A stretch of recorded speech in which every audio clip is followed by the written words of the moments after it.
Hello दोस्तों, स्वागत है हमारे पढ़ाई लिखाई यूट्यूब चैनल में। और आज के इस लेक्चर में हम डिस्कस करेंगे जो हमारे जुलाई 2020 मंथ के करंट अफेयर्स हैं उनके बारे में।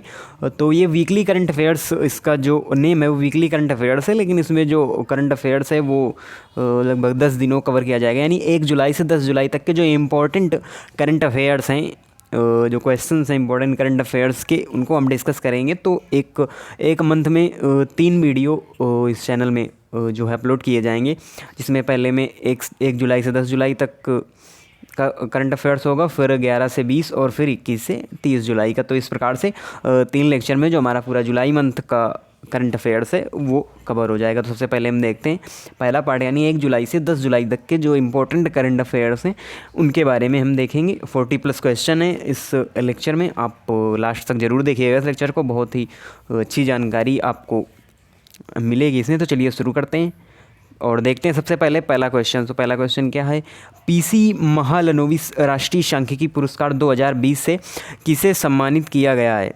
तो अभी ये पुरस्कार है, इसे सम्मानित किया गया है डॉक्टर चक्रवर्ती रंगराजन को। और ये कौन है? और दोस्तों आपको याद रखना है ये पुरस्कार पहली बार दिया गया है और ये सांख्यिकी में उत्कृष्ट योगदान के लिए ही दिया जाता है, जो पीसी महालनोबिस पुरस्कार है। और तो ये पहली बार दिया गया है डॉक्टर चक्रवर्ती रंगराजन को, जो कि हैं आरबीआई के पूर्व गवर्नर। आरबीआई के पूर्व गवर्नर हैं डॉक्टर चक्रवर्ती रंगराजन, इनको ही दिया गया है पीसी महालनोबिस पुरस्कार। और बात करें अगर हम सांख्यिकी दिवस की, तो ये मनाया जाता है 29 जून को मनाया जाता है सांख्यिकी दिवस। तो ये बात आपको याद रखनी है अच्छी तरह से। अब बढ़ते हैं और देखते हैं अगला क्वेश्चन। अगला क्वेश्चन हमारा, किस देश ने राष्ट्रीय स्मारकों को नुकसान पहुंचाने वालों को 10 साल तक की सज़ा का प्रावधान किया है। तो अभी अमेरिका ने राष्ट्रीय स्मारकों को नुकसान पहुंचाने वाले लोगों को 10 साल तक की सज़ा का प्रावधान किया है। और क्यों करना पड़ा? क्योंकि अभी वहाँ पर एक अश्वेत नागरिक की हत्या कर दी थी पुलिस वालों ने गला घोंट के, इसलिए काफ़ी विरोध प्रदर्शन वहाँ पर हुए अमेरिका में देखने को मिली, काफ़ी हिंसा देखने को मिली। इस विरोध प्रदर्शन के चलते कई लोग हैं जो राष्ट्रीय स्मारकों को नुकसान भी पहुँचा रहे थे। इसीलिए जो वहाँ के राष्ट्रपति हैं डोनाल्ड ट्रंप, उन्होंने राष्ट्रीय स्मारकों को नुकसान पहुँचाने वालों को 10 साल तक की सज़ा का प्रावधान किया है। इसलिए तो ये आपको याद रखनी, किस देश ने? अमेरिका यानी यूएसए ने। फिर आता है तीसरा क्वेश्चन हमारा, विश्व की सबसे बड़ी दीक्षांत प्लाज्मा थेरेपी परियोजना प्रोजेक्ट प्लेटिना।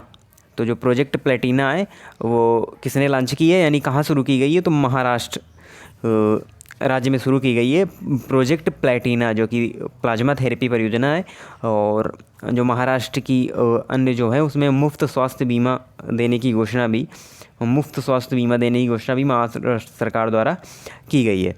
और उसके बाद देखते हैं अगला क्वेश्चन, भारत का पहला प्लाज्मा बैंक कहाँ खोला जाएगा। तो अभी हमने देखा जो प्रोजेक्ट प्लेटिना एक परियोजना है प्लाज्मा थेरेपी से रिलेटेड, तो वो शुरू की गई है महाराष्ट्र में, लेकिन जो पहला प्लाज्मा बैंक है वो खोला जाएगा दिल्ली में।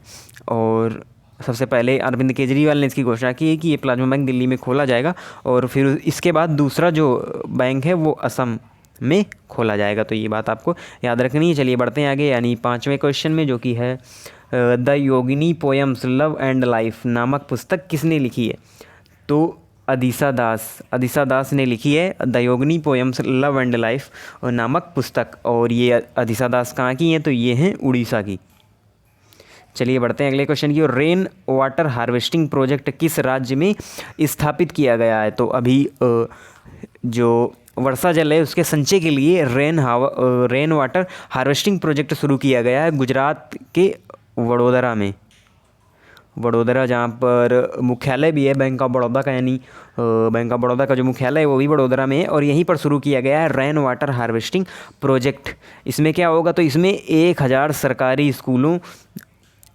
सरकारी स्कूलों में वर्षा जल संचय किया जाएगा। और इसी को नाम दिया गया है रेन वाटर हार्वेस्टिंग प्रोजेक्ट। तो इससे जो वर्षा का जल है उसको उपयोग में लाया जा सकेगा, उसका संचय किया जा सकेगा। तो बहुत अच्छी एक ये कह सकते हैं प्रोजेक्ट है जो कि शुरू किया है गुजरात सरकार ने।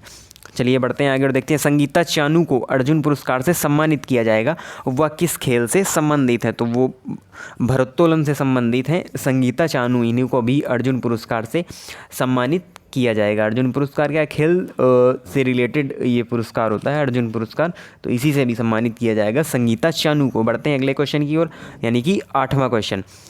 तो हाल ही में विजडन नहीं है दोस्तों, ये है विजडन द्वारा भारत का मोस्ट वैल्यूएबल प्लेयर किसे चुना गया है? तो अभी जो कि इंडियन क्रिकेटर हैं रविंद्र जडेजा, इनको मोस्ट वैल्यूएबल प्लेयर चुना गया है। और विजडन क्या है दोस्तों? ये विजडन एक पत्रिका होती है जिसको क्रिकेट का बाइबल भी कहा जाता है, यानी इसे क्या कहते हैं? क्रिकेट का बाइबल भी कहा जाता है जो हमारी विजडन पत्रिका है। चलिए बढ़ते हैं अगले क्वेश्चन की, और यानी 9वें क्वेश्चन में, जिनेवा में संयुक्त राष्ट्र व अन्य अंतर्राष्ट्रीय संगठनों के लिए भारत का स्थायी प्रतिनिधि किसे नियुक्त किया गया है? तो इंद्रमणि पांडे को अभी नियुक्त किया गया है जिनेवा में संयुक्त राष्ट्र व जो अन्य अंतर्राष्ट्रीय संगठन हैं उनके लिए भारत का स्थायी प्रतिनिधि। अब चलिए बढ़ते हैं अगले क्वेश्चन की ओर, यानी 10वें क्वेश्चन की ओर। कहानी the great Indian tea and snacks के लिए राष्ट्रमंडल लघु कथा पुरस्कार विजेता कौन बनी है? तो अभी एक राइटर हैं कृतिका पांडे, यही अभी राष्ट्रमंडल लघु कथा पुरस्कार विजेता बनी है, और इन्होंने ही जीता है कॉमनवेल्थ शॉर्ट स्टोरी प्राइज 2020। ये एक ही है, इसी को हिंदी में हमने कहा अभी राष्ट्रमंडल लघु कथा पुरस्कार, वही होता है कॉमनवेल्थ शॉर्ट स्टोरी प्राइज 2020। तो ये इन्हीं की बुक को मिला है, the great Indian tea and snack. आपको याद रखनी है क्योंकि बुक्स काफ़ी पूछी जाती हैं जो करंट की हैं, तो ये करंट से रिलेटेड ही बुक है जिसको लिखा है कृतिका पांडे ने। चलिए बढ़ते हैं 11वें क्वेश्चन की ओर। किस क्षेत्र को 6 महीने की अवधि के लिए अशांत क्षेत्र घोषित कर दिया गया है? तो नागालैंड राज्य को अभी 6 महीने की अवधि के लिए अशांत क्षेत्र घोषित कर दिया गया है। चलिए बढ़ते हैं अगले क्वेश्चन की ओर, यानी जो 12वां क्वेश्चन है, पौधे लगाओ पर्यावरण बचाओ अभियान किसने शुरू किया है? तो ये भी दिल्ली सरकार ने शुरू किया है पौधे लगाओ पर्यावरण बचाओ अभियान, क्योंकि जो दिल्ली में है पॉल्यूशन काफ़ी मात्रा में देखने को मिलता है, बहुत ही ज़्यादा पॉल्यूशन है और काफ़ी घनत्व जो जनसंख्या घनत्व अभी दिल्ली में बहुत ही घनी आबादी निवास करती है, इसीलिए वहाँ पर एक मुहिम चलाई है जो दिल्ली सरकार ने कि पौधे लगाओ और पर्यावरण बचाओ अभियान की शुरुआत की गई है दिल्ली में, और दिल्ली में ही पहला प्लाज्मा बैंक खोला गया। ये पीछे पढ़ा भी हमने, तो ये भी आपको याद रखना है। चलिए बढ़ते हैं आगे। 2 प्रसिद्ध भारतीय अमेरिकियों का नाम क्या है जिन्हें प्रतिष्ठित अमेरिकी फाउंडेशन ने 2020 ग्रेट इमिग्रेंट्स के रूप में सम्मानित किया, यानी इस पुरस्कार से 2020 ग्रेट इमिग्रेंट्स के सम्मान में सम्मानित किया है। तो वो 2 नाम है सिद्धार्थ मुखर्जी व राज चेट्टी। इन्हीं को ही, ये भारतीय अमेरिकी हैं और इन्हीं को ही सम्मानित किया गया है इस प्राइज़ से। चलिए बढ़ते हैं और देखते हैं अगला क्वेश्चन है, ई ग्रंथालय कहाँ स्थापित किया गया है? तो अभी उत्तराखंड राज्य में ई ग्रंथालय स्थापित किया गया है। ये क्या है दोस्तों ई ग्रंथालय?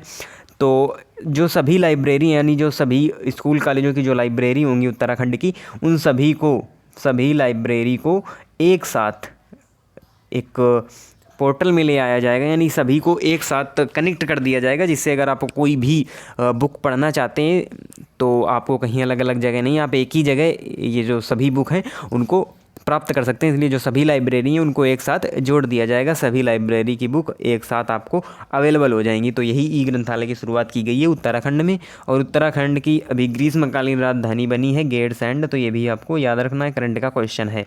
वैसे इसकी राजधानी है देहरादून। आगे बढ़ते हैं और देखते हैं, फ्यूचर ऑफ हायर एजुकेशन नामक पुस्तक के लेखक कौन है?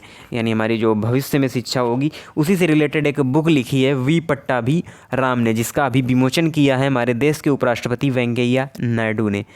इसका अभी विमोचन किया है। उसके राइटर का नाम आपको याद रखना है वी पट्टाभी राम, और बुक कौन सी है? Future of higher education. चलिए बढ़ते हैं अगले क्वेश्चन की ओर। संयुक्त राष्ट्र नीति अधिकारी के रूप में किसे नियुक्त किया गया है? यानी जो यूएन की नीति अधिकारी है उनके रूप में नियुक्त किया गया है अभी वैशाली मोहंती को नियुक्त किया गया है संयुक्त राष्ट्र नीति अधिकारी के रूप में। अब बढ़ते हैं आगे और देखते हैं, किस देश के राष्ट्रपति ने अगले दशक के मध्य तक सत्ता में बने रहने के लिए चुनाव जीता है? तो अभी रूस के राष्ट्रपति हैं पुतिन, यानी व्लादिमीर पुतिन। इन्होंने अभी जो संविधान संशोधन जनमत संग्रह हुआ और फिर इलेक्शन जिससे हुआ तो उसमें पुतिन ने जीत हासिल की। तो अब ये 2036 तक दोस्तों ये राष्ट्रपति पद पर बने रहेंगे, और ऐसा जनमत संग्रह से हुआ है क्योंकि काफ़ी फेवरेट ये लीडर हैं अपने देश के, यानी रूस के, और काफ़ी एक्टिव लीडर हैं, काफ़ी अच्छे नेता हैं और दुनिया भर में भी इनकी प्रशंसा की जाती है। तो इन्होंने ये भी एक इलेक्शन जीता है जो कि संविधान संशोधन से और जनमत संग्रह से, और फिर इलेक्शन हुआ तो उसमें पुतिन ने जीत हासिल की। तो ये अब 2036 तक रूस के राष्ट्रपति बने रहेंगे।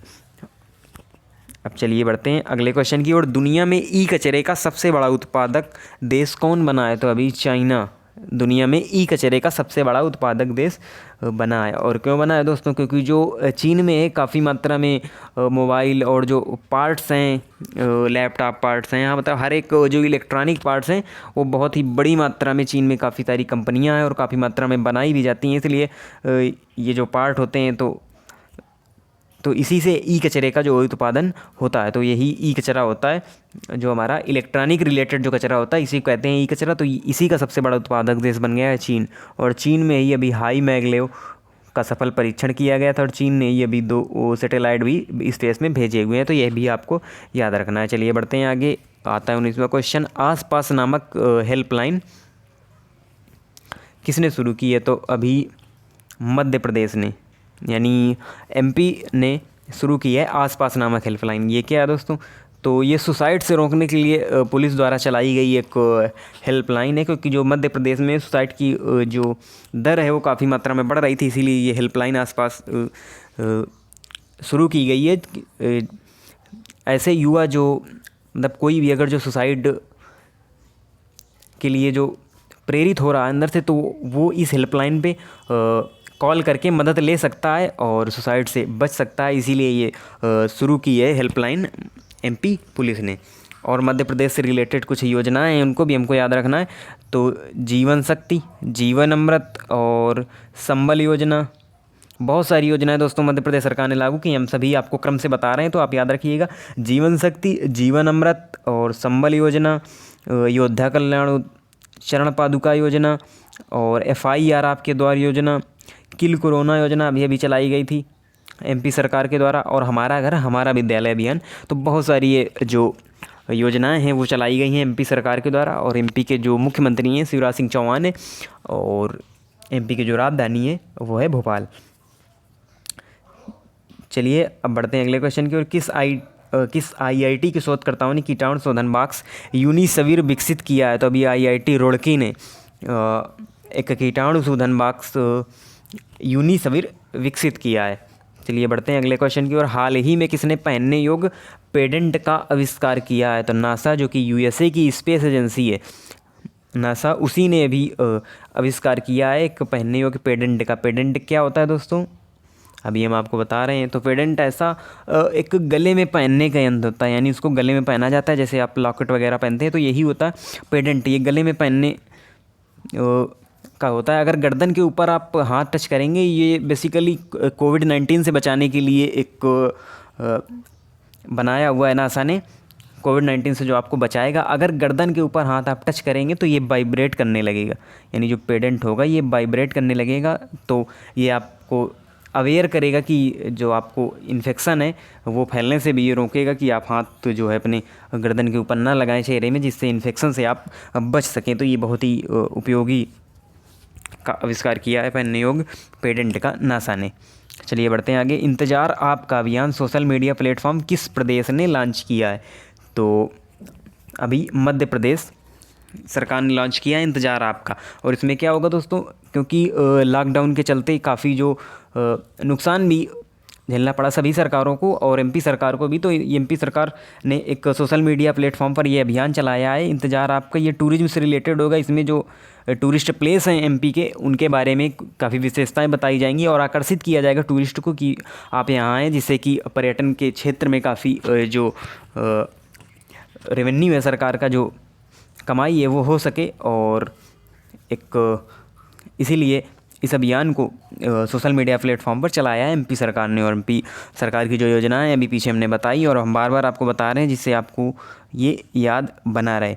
तो कौन सी है? जीवन शक्ति, जीवन अमृत, संबल योजना, चरण पादुका और किल कोरोना, FIR आपके द्वारा, ऐसी बहुत सारी योजनाएं एमपी सरकार ने चला रखी।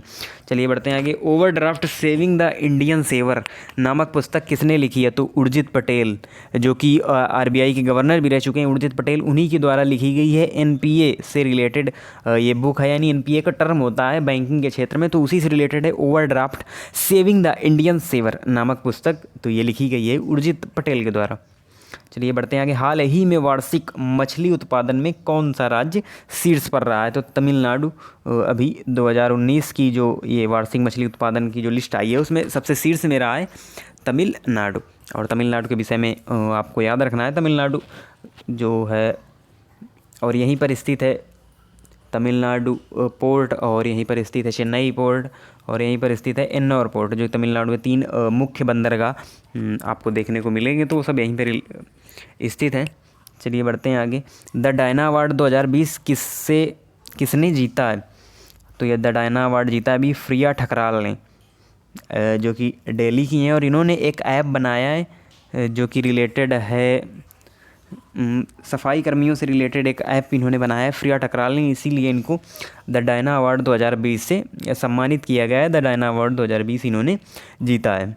चलिए बढ़ते हैं। हाल ही में किस देश ने कोयले के उपयोग को बंद करने की घोषणा की है? तो अभी जर्मनी ने कोयले के उपयोग को बंद करने की घोषणा की है। तो इसमें अब काम चलने लगा है जर्मनी में, जर्मनी ने काम शुरू कर दिया है इस कोयले के उपयोग को बंद करने के लिए, और ऐसी उम्मीद है कि 2038 तक पूरी तरह जर्मनी में कोयले के उपयोग को बंद कर दिया जाएगा, क्योंकि कोयले से काफ़ी मात्रा में कार्बन निकलता है, जिससे कि बहुत ही ज़्यादा प्रदूषण फैलता है, इसीलिए जर्मनी ने ये कदम उठाया है। चलिए बढ़ते हैं आगे। भूमिहीन किसानों को सशक्त बनाने के लिए बलराम योजना की घोषणा किसने की है? तो अभी उड़ीसा सरकार ने भूमिहीन किसानों को सशक्त बनाने के लिए बलराम योजना की घोषणा की है। और उड़ीसा से रिलेटेड और जो चिल्का झील है, खारे पानी की सबसे बड़ी झील, वो उड़ीसा में स्थित है। पुरी जगन्नाथ मंदिर वो उड़ीसा में स्थित है, और उड़ीसा में ही स्थित है जो नेवी का ट्रेनिंग बेस है यानी चिल्का लेक के पास, तो वो भी उड़ीसा में ही स्थित है। और अगला क्वेश्चन है, भारत के 66वें शतरंज ग्रैंड मास्टर कौन बने? तो अभी जी आकाश बने हैं भारत के 66वें शतरंज ग्रैंड मास्टर, और ये कहाँ के हैं? तो ये हैं तमिलनाडु के हैं, और अभी तमिलनाडु ही मछली उत्पादन में सबसे शीर्ष में रहा है, पीछे हमने पढ़ा। चलिए बढ़ते हैं आगे। F1 ऑस्ट्रियन ग्रैंड प्रिक्स खिताब किसने जीता है? तो ये जो फार्मूला 1 जो रेस होती है यानी कि कार रेस, तो इसी खिताब को जीता है अभी वाल्टेरी वोटास ने जीता है F1 ऑस्ट्रियन ग्रैंड प्रिक्स। और ये किस कंपनी के हैं? यानी मर्सिडीज के हैं वाल्टेरी वोटास, इन्होंने जीता है F1 ऑस्ट्रियन ग्रैंड प्रिक्स। अब चलिए बढ़ते हैं अगले क्वेश्चन की ओर। 100% घरों में LPG कनेक्शन वाला पहला राज्य कौन बन गया है? तो अभी हिमाचल प्रदेश 100% घरों में LPG कनेक्शन, यानी जो हिमाचल प्रदेश में सभी घर हैं तो सभी घरों में आपको LPG कनेक्शन जरूर मिलेगा, तो यही LPG कनेक्शन वाला पहला राज्य बन गया है हिमाचल प्रदेश। आपको याद रखना है। अब चलिए बढ़ते हैं आगे और देखते हैं किस बैंक ने लोन इन सेकेंड्स सेवा लॉन्च की है। तो अभी यस बैंक ने लोन इन सेकेंड्स सेवा लॉन्च की है। जैसा कि ये टर्म लिखा हुआ है तो इसी से लग रहा है लोन इन सेकेंड, यानी सेकेंडों में आपको लोन मिल जाएगा। तो ऐसी सेवा लॉन्च की है यस बैंक ने। और यस बैंक का जो स्थापना है वो 2004 में हुई थी और इसका मुख्यालय है मुंबई में, यानी जिसका हेडक्वार्टर है वो है मुंबई में। और क्या है लोन इन सेकेंड्स, तो इसके बारे में बताएंगे। तो जो यस बैंक के लॉयल कस्टमर हैं, यानी जो यस बैंक के लॉयल कस्टमर हैं उनको बिना पेपर वर्क के इंस्टेंट लोन दे दिया जाएगा, यानी तुरंत ही लोन दे दिया जाएगा, जैसा कि ये टर्म लिखा हुआ है कि लोन इन सेकेंड्स। चलिए बढ़ते हैं कि किस देश ने अपने विमानन उत्सर्जन को नीचे लाने के लिए जेट जीरो योजना की घोषणा की है। तो अभी यूके ने भी अपने विमानन उत्सर्जन को नीचे लाने के लिए जेट जीरो योजना की घोषणा की है। और यूके के साथ भारत की जो युद्ध अभ्यास होते हैं उनके बारे में देख लेते हैं। तो 3 युद्ध अभ्यास होते हैं भारत के यूके के साथ, जिसमें है अजय वॉरियर, इंद्रधनुष और कोंकण अभ्यास। ये 3 अभ्यास आपको याद रखने हैं। अजय वॉरियर, इंद्रधनुष और कोंकण, ये तीनों भारत के यूके के साथ होने वाली एक्सरसाइज हैं और युद्ध अभ्यास हैं। अगला क्वेश्चन है, पश्चिम बंगाल की मुख्यमंत्री ममता बनर्जी ने कौन सा ऐप लॉन्च किया है। तो अभी पश्चिम बंगाल की मुख्यमंत्री ममता बनर्जी ने सेल्फ स्कैन नामक ऐप लॉन्च किया है, जो कि एक स्कैनर है। अभी आपने देखा कि जो 59 चाइनीज़ ऐप को बैन किया गया, जिससे कि जिनमें कि कैम स्कैनर भी शामिल था, जिसका काफ़ी यूज होता है ऑफिस में और स्कूलों में पढ़ाई लिखाई के क्षेत्र में काफ़ी यूज होता है कैम स्कैनर का, तो उसको भी बैन कर दिया गया है। इसलिए एक ममता बनर्जी ने एक ऐप लॉन्च किया है सेल्फ स्कैन, जो जिससे कि आप किसी भी डॉक्यूमेंट्स को स्कैन कर सकते हैं। बढ़ते हैं आगे। दुनिया का पहला गोल्ड प्लेटेड होटल कहाँ खोला गया है? तो अभी वियतनाम की राजधानी हनोई में खोला गया है दुनिया का पहला गोल्ड प्लेटेड होटल। और इसमें लगभग जो इसका बाहरी आवरण है पूरी तरह सोने से कवर्ड किया गया। लगभग 1 टन सोने का उपयोग किया गया है इसको बनाने में, इस होटल को। और इसके अंदर जो आपको यानी मिलेगी, जो सामानें मिलेंगी वो सभी सोने से रिलेटेड ही होंगी। और बहुत ही अच्छा होटल है और पहला गोल्ड प्लेटेड होटल यही बना है वियतनाम की राजधानी हनोई में। आपको याद रखना है सभी चीज़ें यहीं पर गोल्ड से बनी हुई आपको मिलेंगी। जो कैटलरी है और वगैरह वगैरह जो चीज़ें हैं वो सभी गोल्ड से बनी हुई हैं। आगे बढ़ते हैं। हाल ही में इंस्टाग्राम पर सबसे ज़्यादा कमाई करने वाले सेलिब्रिटी कौन बने? तो अभी ड्वेन जॉनसन इंस्टाग्राम पर सबसे ज़्यादा कमाई करने वाले सेलिब्रिटी बने हैं। ड्वेन जॉनसन, जिनको कि द रॉक के नाम से भी जाना जाता है। आपने अगर देखी होगी फास्ट एंड फ्यूरियस मूवी, तो उसमें भी ये आपको मिलेंगे। और ये WWE फाइटर रह चुके हैं और हॉलीवुड फिल्म अभिनेता भी हैं ड्वेन जॉनसन द रॉक। काफ़ी अच्छा शरीर, आपने देखा होगा WWE जब फाइट ये करते हैं, और बहुत सारी हॉलीवुड की मूवीज़ में आप इनको देखेंगे। तो यही बने हैं अभी इंस्टाग्राम पर सबसे ज़्यादा कमाई करने वाली। और इंस्टाग्राम पर कमाई कैसे? दोस्तों, जो अभिनेता होते हैं इंस्टाग्राम पर ऐड करते हैं और इन्हीं के थ्रू इनको जो है कमाई इनकी होती है। तो उसी में अभी सबसे ज़्यादा कमाई करने के मामले में ड्वेन जॉनसन नंबर 1 पर रहे हैं। किस वन्य जीव अभ्यारण्य को एक राष्ट्रीय उद्यान के रूप में अपग्रेड करने का निर्णय लिया गया है? तो देहिंग पटकाई एक ये वन्य जीव अभ्यारण्य है, उसी को राष्ट्रीय उद्यान के रूप में अपग्रेड करने का निर्णय लिया गया है। ये कहाँ पर है? ये है असम में। और असम में अगर बात करें तो काजीरंगा मानस नेशनल पार्क असम में ही स्थित नेशनल पार्क हैं। और अभी जो हमने एक लेक्चर किया है भारत के नेशनल पार्क और वन्य जीव अभ्यारण्य, तो उसमें हमने बताया है कि क्या अंतर होता है वन्य जीव अभ्यारण्य और राष्ट्रीय उद्यान में। और उसमें हमने आपको ये भी बताया है कि वन्य जीव अभ्यारण्य को तो राष्ट्रीय उद्यान के रूप में बदला जा सकता है, लेकिन राष्ट्रीय उद्यान को वन्य जीव अभ्यारण्य में बदला नहीं जा सकता है, क्योंकि जो राष्ट्रीय उद्यान होता है उसके जो रूल्स हैं वो काफ़ी कठिन होते हैं, और जो वन्य जीव अभ्यारण्य होते हैं इसके रूल थोड़ा सा कम हार्ड होते हैं। इसीलिए तो यहीं पर इसी देहिंग पटकाई, जो कि वर्ल्ड वाइल्ड लाइफ सेंचुरी हुआ करती थी, इसी को अब नेशनल पार्क में अपग्रेड करने का निर्णय लिया है असम सरकार ने। तो ये आपको याद रखना है नाम कि कौन सा वन्य जीव अभ्यारण्य है। अगला क्वेश्चन आता है, getting competitive A practitioner guide for India नामक पुस्तक किसने लिखी है? तो ये पुस्तक लिखी है अभी RC भार्गव ने। RC भार्गव एक राइटर हैं, तो उन्होंने ही लिखी है getting competitive a practitioner guide for India book.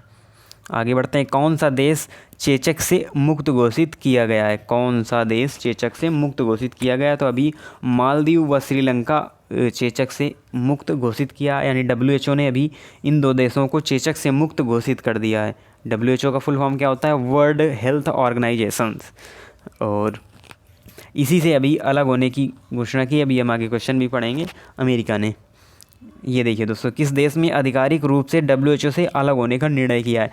तो अमेरिका ने WHO से अलग होने का निर्णय किया है। क्यों? क्योंकि दोस्तों अभी जब कोरोना वायरस काफ़ी फैला, तो उसके बारे में बहुत ही लेट सूचना दी गई WHO के द्वारा। तो अमेरिका ने ऐसे आरोप भी लगाए WHO के ऊपर कि वो चीन से मिला हुआ है, और इसीलिए उसने काफ़ी लेट इस वायरस के बारे में सूचना दी, जिससे ये वायरस पूरी दुनिया में फैल गया।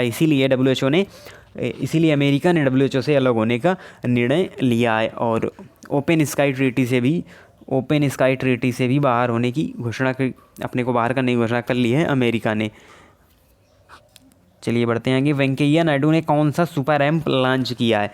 तो अभी इलाइमेंट्स नामक सुपर ऐप वेंकैया नायडू के द्वारा लॉन्च किया गया है। दोस्तों अभी चीन से चलती हुई काफ़ी तानातानी के बीच ऐसा माना जाता था कि जो चाइनीज़ ऐप हैं, तो वो जो डाटा होता है भारतीय यूजर्स का, वो उनके नेटवर्क में जाता है और उनके वहाँ वो सेव होता है डाटा। इसलिए काफ़ी खतरा भी है जो प्राइवेसी को भारत की, इसीलिए इस सुपर ऐप को लॉन्च किया गया है।